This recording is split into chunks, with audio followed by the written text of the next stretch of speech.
I am Reed. I am 27, just an average dude. I've made tons of money mistakes in my 20s, and now I want to share everything I've learned to help you take control of your finances and your life. All right, man, let me just start by saying this topic has been weighing on me for months. I've been doing a lot of research, a lot of late nights, just scrolling through data, watching videos, reading articles, and I finally feel like I have enough clarity to share my take on something that is honestly stressing out a lot of people in our generation. And that thing is the big question: should you buy a house in your 20s or should you just keep renting and invest your money instead? I know this is a hot topic and everyone has an opinion on it. Your parents, your grandparents, your coworkers, your friends on Instagram, everyone is telling you that you need to buy a house as soon as possible. They say renting is throwing money away. They say you need to get on the property ladder before it is too late. They say owning a home is the American dream, and if you are not working toward that goal, you are falling behind. And for a long time, I believed all of that. I thought owning a house was the ultimate sign that I had made it in life. I thought if I didn't own a home by the time I was 30, I would be a failure. But here is the thing I started looking at: the actual numbers, the real world numbers, not the numbers people repeat because they heard it from someone else. And I realized that for where I am right now in my life, renting is actually the smarter financial move.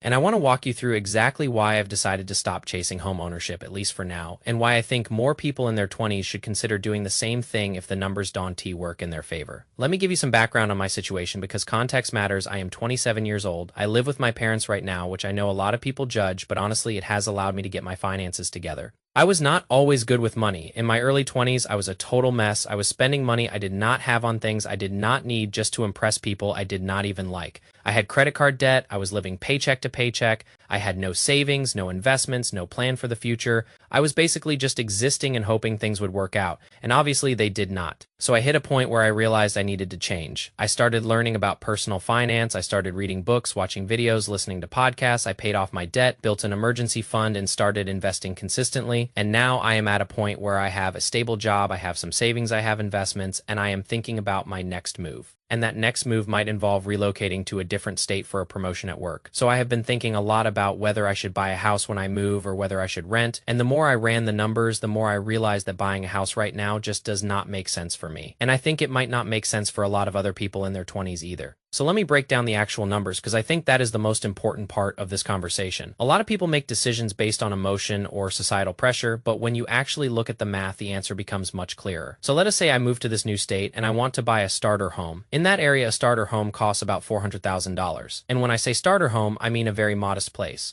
We are talking 2 bedrooms, 1 bathroom, maybe built in the 1960s, nothing special, no granite countertops, no open floor plan, just a basic house. So let us say I put 10% down, which is $40,000. That is a decent amount of money, and for a lot of people in their 20s, saving $40K for a down payment is a huge challenge. But let us say I have that money saved up. So I put $40K down and I get a 30-year fixed mortgage at 7% interest rate, which is roughly where rates are right now. That mortgage payment alone is about $2,400 per month, but that is not the full picture. Oh no, you also have to add property taxes, which in a lot of states can be significant. You have to add homeowners insurance, and you have to add maintenance costs. People love to talk about the mortgage payment, but they forget to mention all the other costs that come with owning a home. Things break, lights go out, water heaters, die roofs, leak, appliances stop working. You have to spend money to keep the house in good condition. And a good rule of thumb is to budget at least 1 to 2% of the home value per year for maintenance. So on a $400K house, that is $4,000 to $8,000 per year just for maintenance. So when you add all of that up, mortgage plus property, tax plus insurance plus maintenance, you are looking at around $3,200 per month. For a very modest starter home, that is a lot of money, especially when you are in your 20s and you are still building your career and your income is not at its peak yet. Now let us compare that to renting. In the same area, I can rent a 2-bedroom apartment for around $1,800 per month. That includes rent plus utilities, electricity, water, maybe trash. So $1,800 per month versus $3,200 per month for buying. That is a difference of $1,400 per month. That is not a small amount of money. That is $16,800 per year. And here's what I would do with that $1,400 per month. I would invest it. I would put it into low-cost index funds like VU or VTI or maybe an S&P 500 ETF. I would max out my Roth IRA, which is one of the most powerful wealth-building tools available to young people. I would put that money into long-term growth assets that have historically returned about 8% per year on average over the long term. So let us run the numbers on that. If I invest $1,400 per month for 5 years at an average annual return of 8%, I would end up with about $103,000 in that time period. That is cash in my pocket that is growing and compounding over time. Now let us compare that to the equity I would build in a home over the same 5-year period. If I own a 400K house and I am making mortgage payments, most of that money in the first 5 years is going toward interest, not principal. That is how amortization works. In the early years of a mortgage, you are mostly paying interest to the bank. So after 5 years, I might have only built about $60,000 to $70,000 in home equity. And that is assuming home prices go up, which is not guaranteed. Home prices can go down, they can stagnate, they can do all kinds of things. So investing that difference in the stock market actually seems like a better deal for me right now. And people might say, well, rent can go up every year, and that is true. Landlords can raise rent by $100 or $200 per year. But here's the thing. Nobody talks about the costs of owning a home also go up, property taxes go up, insurance premiums go up, maintenance costs go up because things get older and more things break. So both sides have increasing costs. The difference is that with renting, I have predictability. I know what my rent is for the next 12 months. I can budget around it. And if I want to move, I can move. I am not stuck with a house that I have to sell or rent out if I want to relocate. For someone in their 20s who is still figuring out their career, their relationships, their life goals, flexibility is incredibly valuable. You do not want to be tied down to a 30-year mortgage and a physical piece of property when you might want to move to a different city for a job opportunity, or to be closer to family, or just for a change of scenery. Renting gives me the freedom to make those moves without a huge financial burden. Another thing that really bothers me is this idea that you are not truly wealthy unless you own a house. I feel like in America, especially, we have this mindset that real estate is the only real path to wealth. People will look at someone who has $800,000 in a stock market portfolio and say, well, that is nice, but do they own a house? And I think that is such a narrow way to think about wealth. Wealth can come from many places.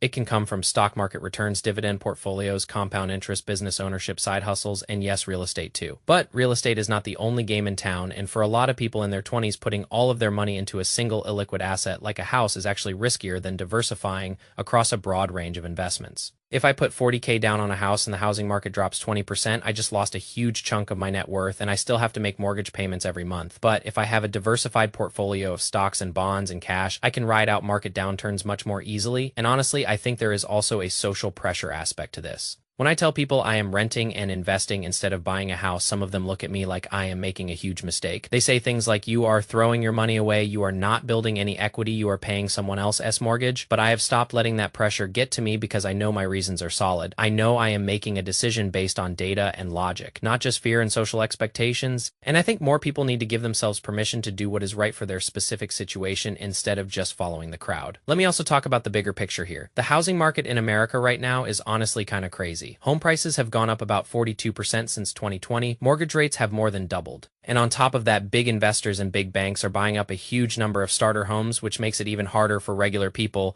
like you and me to buy a home at a reasonable price. So if I were to buy a house right now, I would be buying at peak prices with peak interest rates. That does not sound like a good financial move to me. It sounds like I would be setting myself up for years of financial stress. And I already lived through financial stress in my early 20s. I do not want to go back to that. I want to build a life where I have options. I want to have money in the bank, investments growing in my brokerage account, a fully funded emergency fund, and the ability to make choices based on what I want, not what I have to do to make ends meet. Another thing people do not talk about enough is the hidden costs of home ownership that go beyond money. Owning a home takes time and energy. You have to mow the lawn, fix the leaky faucet, deal with the HOA. If you have one paint, the walls replace the water heater. All of that takes time away from other things you could be doing, like building your career, working on a side hustle, spending time with friends and family, or just relaxing and enjoying your life. When you rent, a lot of that responsibility falls on the landlord. If something breaks, you call them and they fix it. That peace of mind is worth something. It is worth real money, in my opinion. So here's where I stand right now. I am not saying I want to rent forever. I definitely want to own a home one day. I think home ownership can be a great thing for the right person at the right time in the right market conditions. But right now, for me at 27 years old, with my career still growing and my income still increasing and the housing market being what it is, I think renting and investing that extra money is the smarter play. It lets me build wealth on my own terms.